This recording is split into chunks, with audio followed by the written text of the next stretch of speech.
The retirement math nobody shows you is this: 3 properties might be all you actually need, and I want to prove that to you with real numbers before this video is over. Not 100 units, not a sprawling portfolio that requires a full-time staff to manage. 3 single-family homes in the right markets, bought at the right price, held for 10 years. And the math points to something that most people in the real estate space either don't understand or deliberately avoid saying out loud because it makes the whole thing sound too accessible. Let me start with the question that drives this entire conversation, because it is the question most people never ask. Precisely enough, how much monthly income do you actually need to stop depending on your W-2 paycheck? Not how much you want in some abstract dream scenario. How much do you genuinely need to cover your real monthly expenses if your salary disappeared tomorrow? For most W-2 employees in mid-cost of living areas, that number lands somewhere between $4,000 and $6,000 per month. Some people are lower, some are higher. But if you sit down and honestly list your mortgage or rent,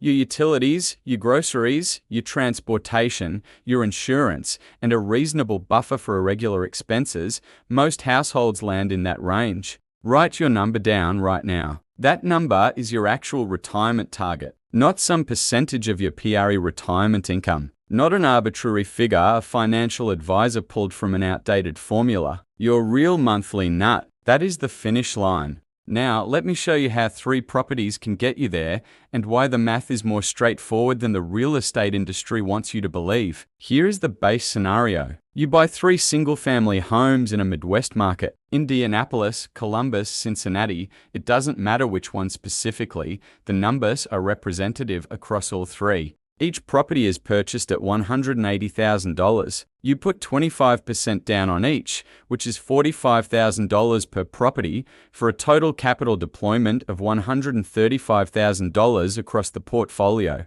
Each property generates $1,400 per month in gross rent. You finance each one at 6.5% over 30 years. Now here is the part that separates investors who actually retire from investors who just own property. We are not going to pretend your gross rent is your income. We are going to run the full expense stack on each property, the same way I do on every deal before I make an offer. Monthly mortgage, principal and interest, $850 for dollars. Property taxes, $150. Landlord insurance, $75. Vacancy reserve at 5% of gross rent, $70. Property management at 9%, $126. Maintenance reserve at 5%, $70. Capex reserve at 8%, $112. Total monthly expenses per property, approximately $1,457. Net monthly cash flow per property, roughly $140 to $150. 3 properties at $145 net cash flow each gives you $435 per month. And I can already hear what you're thinking. That is nowhere near $4,000 to $6,000. You said 3 properties was enough. What is going on? Here is what is going on, and this is the retirement math nobody shows you. Cash flow in year 1 is not the number that retires you. It is one of 4 wealth building mechanisms happening simultaneously inside every rental property you own, and most people only look at the first one. Mechanism 1 is cash flow, the monthly net income after all expenses. Small in year 1, but it grows over time as rents increase while your fixed mortgage payment stays exactly the same. In year 10, your mortgage payment on that 180 property is still $850 for dollars, but market rents in a growing Midwest city will have increased meaningfully over a decade. A property renting for $1,400 today is likely renting for $1,700, $1,800, or more in year 10, depending on the market. Every dollar of rent increase above your fixed expenses goes directly into your pocket. By year 10, that $145 monthly cash flow per property could realistically be $300 to $400 or higher. And across 3 properties, that compounds into something substantial. Mechanism 2 is mortgage paydown. Every month your tenants pay rent, a portion of that mortgage payment is reducing your loan balance. In the early years of a 30-year mortgage, this is a smaller amount. On a $135,000 loan at 6.5%, you are paying down roughly $250 to $300 in principal per month in the first few years. That number grows every single month as the loan amortizes. By year 10, you have paid down approximately $25,000 to $30,000 in principal on each loan, not because you wrote a check, but because your tenants did. Across 3 properties, that is $75,000 to $90,000 in equity built purely through debt reduction, with no additional capital from you.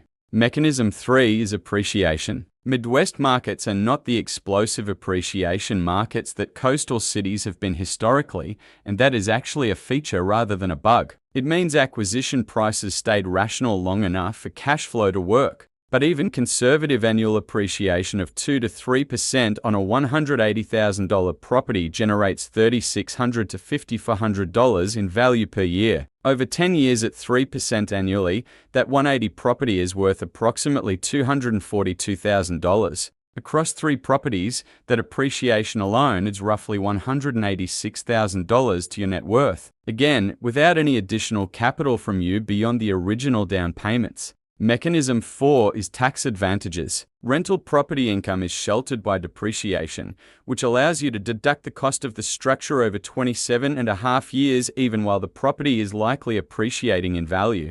On a $180,000 property where roughly $145,000 of that is allocated to the structure, your annual depreciation deduction is approximately $5,270 per property. Across 3 properties, that is nearly $16,000 per year in paper losses that can offset your rental income and in some cases, depending on your income level and tax situation, offset other income as well. This does not show up in your bank account directly, but it significantly changes your after-tax cash flow picture compared to what the gross numbers suggest. Now, let me bring all 4 mechanisms together into what your actual financial position looks like at the 10-year mark.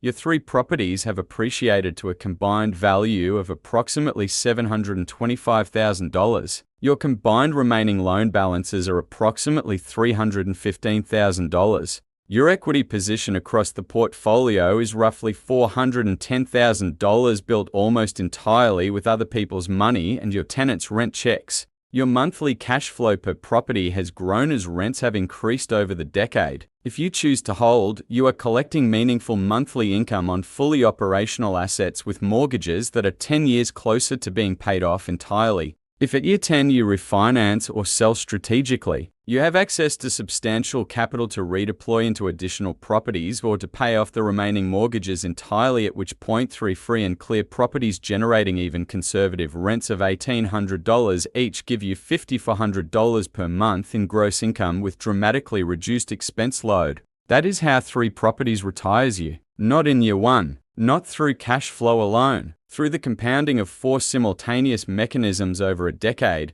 building a position that gives you genuine choices about how and when you stop depending on a paycheck. The reason this math doesn't get talked about clearly is that it requires patience, and patience doesn't generate YouTube views as reliably as the promise of immediate cash flow. But the investors who actually achieve financial freedom through real estate are overwhelmingly people who bought solid properties in solid markets and held them long enough for all 4 mechanisms to do their work, not people who chased the highest year 1 cash flow number they could find and flipped their way to a lifestyle they could never quite sustain. Your action step coming out of this video is simple. Calculate your real monthly number. What you actually need to cover your life if your W-2 income disappeared. Then work backwards. If 3 properties at the 10-year mark can realistically generate that number through the combination of cash flow, pay down, appreciation, and tax efficiency, your job right now is not to find the perfect deal. Your job is to find a good enough deal in a good enough market and start the clock. The 10-year compounding only begins the day you close on property number 1. In the next video, I am walking through house hacking, how to buy a small multifamily, live in 1 unit, have your tenants pay your mortgage, and redirect your entire salary toward building the portfolio we just modeled. It is the single fastest way to accelerate the timeline we talked about today. Subscribe so you don't miss it, and drop your real monthly number in the comments below. The amount you actually need to feel financially free. I read every comment and I want to see what financial freedom actually looks like for the people watching this channel. See you in the next one.